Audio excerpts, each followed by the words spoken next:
আসসালামু আলাইকুম গাইস, আজকে আমি আপনাদেরকে দেখাবো পেছনের গোল গলা বক্রম দিয়ে কাটিং।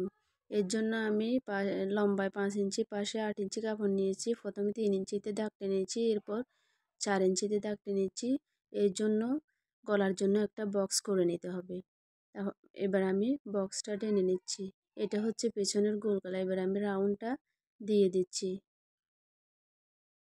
এভাবে রাউন্ড শেপ করে গোল গলার জন্য রাউন্ড করে নিতে হবে।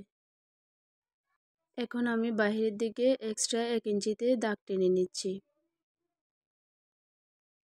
এবার আমি দাগ অনুযায়ী বাহিরের সাইডটা কাটিং করে ফেলছি।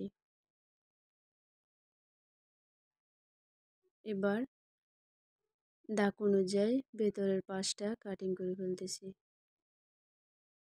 আপনারা এই পদ্ধতিতে পেছনের গোল গলা কাটিং করলে খুব সহজ পদ্ধতিতে কাটিং করতে পারবেন।